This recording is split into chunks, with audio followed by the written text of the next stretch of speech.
इस वक्त की बड़ी खबर के साथ करेंगे, जहां एक देश एक चुनाव पर बिल जेपीसी में भेजने का प्रस्ताव सामने रखा गया है। बिल पर विस्तार से चर्चा के लिए तैयार हैं, अमित शाह ने कहा है। उन्होंने कहा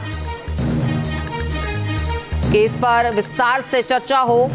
और वहीं कांग्रेस, सपा और टीएमसी ने बिल को असंवैधानिक बताया है। इस बिल को क्षेत्रीय दल खत्म करने के लिए लाया जा रहा है, ये ओवैसी ने कहा। लेजिस्लेटिव कॉम्पिटेंसी के विषय पे ही रखना चाहता हूं। माननीय सदस्यों द्वारा rules of procedure and conduct of business in Lok Sabha के रूल 72 में वर्णित procedure when introduction of A bill opposed, इसके तहत जो आपत्तियां उठाई गई है वो उसके बारे में मैं कुछ बातें माने सदन में कहना चाहता हूं।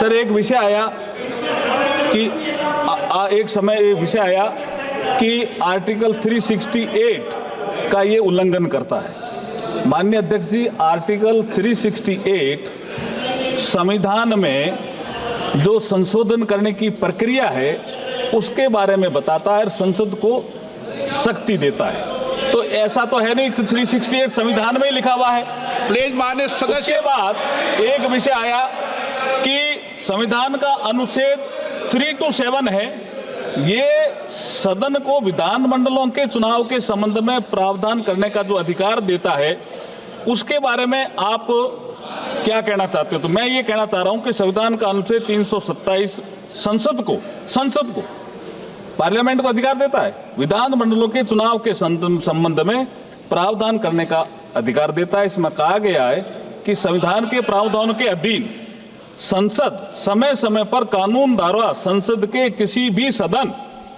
या विधानमंडल के किसी भी सदन के चुनाव से संबंधित सभी मामलों के संबंध में प्रावधान कर सकती है। Sir, it is a constitutional provision. मैं वही बता रहा हूं। किसी माननीय सदस्य बालू साहब ने कहा कि इसको जेपीसी को दे देना चाहिए। जब ये संविधान सुधार का विधेयक, संवैधानिक संशोधन जब कैबिनेट में चर्चा में आया, तब प्रधानमंत्री जी ने स्वयं मंशा व्यक्त करी थी कि इसको जेपीसी को देना चाहिए।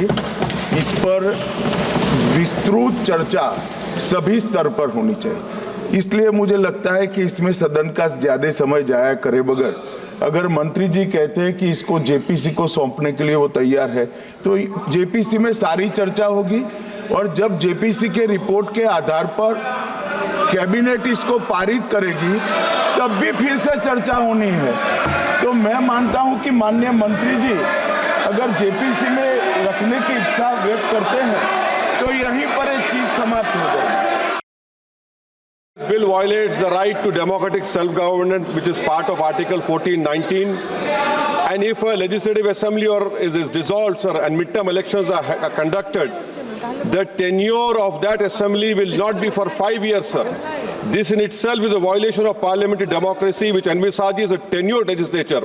Sir, constitutional scheme makes it clear that once elections are conducted, the House should have a right to function for next 5 years. This is a violation of basic structure.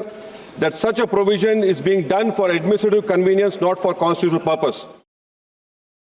संविधान की मूल भावना को खत्म करके कैसे तानाशाही के रास्ते निकाले जाएं, इसके अलावा कोई काम ही नहीं बचा है। आखिर ये मनीष तिवारी जी ने कहा, कहीं एक विधानसभा के चुनाव अगर कोई अविश्वास आता है, अगर बहुमत नहीं मिलता है, तो क्या पूरे देश का चुनाव कराओगे? पूरे देश का चुनाव कराओगे? और ये लोग एक देश, एक संविधान, एक चुनाव की बात करते हैं। जो लोग 8 विधानसभाएं भी एक साथ नहीं करा पाते हो, मौसम देख के तारीखें बदलते हो, वो लोग बात करते हैं एक देश एक चुनाव की। न्यूज नेशन अब व्हाट्सएप पर खबरों की ताजा अपडेट के लिए न्यूज नेशन के इस QR कोड को स्कैन करें।